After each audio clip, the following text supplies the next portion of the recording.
वहाँ कम अज कम एम्स के साख का ऐलान करते, वो भी कुछ नहीं कर सके। तो आखिर ये डुगडुगी बजाकर तमाशा गया, ये मदारी तमाशा दिखाकर यूं ही गया, तो ये क्या मामला हुआ? मैं कह रहा हूँ वो इलेक्शन कैंपेन में नहीं आए। गृह मंत्री बिहार के पिछड़े क्षेत्र के दौरे में आए, तो उनको उस क्षेत्र के दौरे का कोई मतलब निकालना चाहिए। वहाँ की जनता उनसे अपेक्षा करती थी कि शायद इस क्षेत्र के पिछड़ेपन के निदान के लिए कोई बात करेंगे, लेकिन बीजेपी के पांव तले ज़मीन खिसक गई है और वो गोया इलेक्शन कैंपेन लग रहा था कि वो इलेक्शन कैंपेन करने के लिए गाँव में मरती है। 15 दिन की दुल्हन को, जिनके हाथों के मेहंदी के रंग पीके भी नहीं हुए हैं, गरीबी की वजह से वो हरियाणा में जाकर काम करने के लिए चला था दुल्हन को छोड़कर। मासूम बच्चे अपने बाप को 3 साल के बाद देख पाते हैं। ये जो गरीबी है, उस गरीबी के निदान के लिए उनके पास कोई मंसूबा नहीं, तो आखिर किस काम के लिए आना हुआ उनका? नमस्कार, मैं हूं देवांशु। आप देख रहे हैं न्यूज़ फॉर नेशन। देश के गृह मंत्री अमित शाह जो हैं वो सीमांचल के दौरे पर हैं और आज उनकी बड़ी रैली जो है वो सीमांचल में हुई। इस वक्त हमारे साथ बात करने के लिए सीमांचल से ही ताल्लुक़ रखने वाले अख्तरुल ईमान हैं, जो कि AIMIM के विधायक हैं अमौर से। किस तरीके से देख रहे हैं इस रैली को? अमित शाह के लिए कुछ मिला आप लोगों को? मैं अमित शाह जी के प्रोग्राम को सुना, कुछ मुझे ऐसा ही लगा कि माल महाराज का मिर्जा खेले होली। टैक्स आवाम के सरकारी खर्च पर आए हैं और पार्टी का इलेक्शन प्रचार करके चले गए। सीमांचल के उस पिछड़े क्षेत्र के लिए उनको ऐलान करना चाहिए था कि सैलाब से बुरा हाल उस इलाके का है, सैलाब से निपटने के लिए आपके पास क्या मंसूबा है। वो इलाका सबसे ज़्यादा बेरोज़गार है, सबसे ज़्यादा गरीब है, पर कैपिटा इनकम कम है वहाँ का। वहाँ के उत्थान के लिए कौन से कल कारखाने, रोज़गार के कौन से मौके दे रहे हैं। झारखंड के अलग हो जाने के बाद सबसे दूरी का क्षेत्र वो है जो पटना से दूर है, और वहाँ के लोगों का मुतालबा है कि वहाँ पर हाई कोर्ट का अलग बेंच दिया जाए। लोग ये समझ रहे थे कि आप ऐलान करेंगे, अगर ये भी नहीं कुछ तो बीमार भी सबसे ज़्यादा वहाँ पड़ते हैं लोग, मॉइस्चर्ड है इलाका, तो वहाँ कम अज कम एम्स के साख का ऐलान करते, वो भी कुछ नहीं कर सके। तो आखिर ये डुगडुगी बजाकर तमाशा गया, ये मदारी तमाशा दिखाकर यूं ही गया, तो ये क्या मामला हुआ?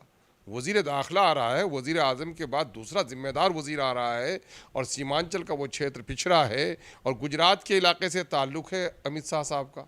कच्छ के इलाके में आज भी संविधान के धारा 371 के तहत स्पेशल जोन माना गया है, और बिहार का वो सीमांचल का क्षेत्र जो पिछड़ा है वो तो बिल्कुल स्पेशल जोन मानना चाहिए पिछड़ा होने के एतबार से। धारा 371 के तहत वहाँ के लोगों का मांग है कि वहाँ धारा 371 के तहत स्पेशल पैकेज दीजिए। आपने कुछ भी नहीं किया।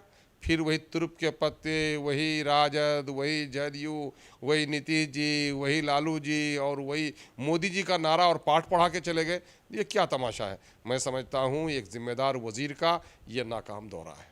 लालू नीतीश पर उन्होंने खूब एक तरह से मंच से उन्होंने एक दहाड़ लगाई, कहा कि अब लालू नीतीश जो हैं वो लठ लहरी करेंगे गांधी मैदान में। फिर कहा कि नीतीश के कंधे पर सवार लालू को अपने कंधे पर सवार होकर चले जाएंगे, और कई तरह के जंगल राज का विज़न भी बताया। कहा कि नीतीश कुमार फिर से बीजेपी में भी आ सकते हैं, उनको बस कुर्सी से ही प्रेम है। इन सब चीज़ों को लेकर क्या कहे? टोटली जो फोकस था उनका एक तरह से देखा जाए तो लालू नीतीश पर तंज उन्होंने खूब कसा।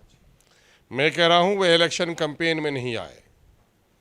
गृह मंत्री बिहार के पिछड़े क्षेत्र के दौरे में आए, तो उनको उस क्षेत्र के दौरे का कोई मतलब निकालना चाहिए। वहाँ की जनता उनसे अपेक्षा करती थी कि शायद इस क्षेत्र के पिछड़ेपन के निदान के लिए कोई बात करेंगे, लेकिन बीजेपी के पांव तले ज़मीन खिसक गई है और वो गोया इलेक्शन कैंपेन लग रहा था कि वो इलेक्शन कैंपेन करने के लिए आए हैं।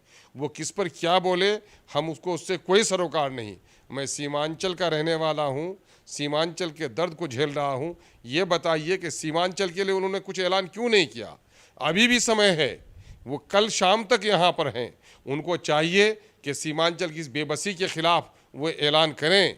सीमांचल के लोग सबसे ज़्यादा पलायन करके जवान मजदूर वहाँ से जा रहा है। पंजाब के खेतों में जाकर वो रोता है, माँ गाँव में मरती है। 15 दिन की दुल्हन को, जिनके हाथों के मेहंदी के रंग पीके भी नहीं हुए हैं, गरीबी की वजह से वो हरियाणा में जाकर काम करने के लिए चला था दुल्हन को छोड़कर। मासूम बच्चे अपने बाप को 3 साल के बाद देख पाते हैं। ये जो गरीबी है, उस गरीबी के निदान के लिए उनके पास कोई मंसूबा नहीं, तो आखिर किस काम के लिए आना हुआ उनका यहाँ पर? अगर हाँ, एक आखिरी सवाल है कि कल गिरिराज सिंह, जब ये रैली की तैयारी हो रही थी, तो गिरिराज सिंह ने कहा कि कोचा धावन में के हालात ऐसे हो गए हैं कि वहाँ पर हनुमान चालीसा भी नहीं पढ़ा जा सकता। आप क्या मानते हैं कि ऐसे हालात हैं क्या उधर? ये झूठ का पुलिंदा है। एक संवैधानिक ओहदे पर बैठे हुए आदमी का इस तरह का बयान, वो चलें। गिरिराज जी, नफरत की नज़रों से लोगों को देखना बंद करें। पहली बार भी जब वो वहाँ गए थे तो दाढ़ी, टोपी और मस्जिद और मीनारें देखकर उनको पाकिस्तान नज़र आ रहा था। उनको पता नहीं है कि देशभक्तों की वो सरजमीन है ये। मुस्लिम वहाँ भले ही बहुसंख्यक हों, लेकिन जब देश का बंटवारा हो रहा था तो वहाँ के मुसलमानों ने ही कहा था, मर जाऊँगा मिट जाऊँगा, भारत को नहीं छोड़ूंगा। और वो करवट बदलते तो उस वक्त के पाकिस्तान का हिस्सा बन सकते थे। वो क्षेत्र जिस लोगों ने मातृभूमि के साथ इतनी मोहब्बत का सबूत दिया है, और हमारे यहाँ गंगा जमनी तहजीब, हिंदू मुस्लिम एकता और रवादारी किसी को देखने के लिए आए तो वो आए किशनगंज में, कोचाधामन में।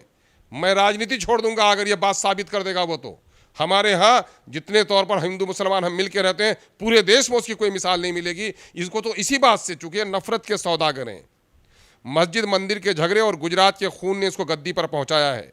नफरत के बगैर इनको चैन नहीं आता है। नफरत की बोली, नफरत की सियासत इनकी आदत हो गई है। इसी वजह से इस तरह की भाषा बोल रहे हैं।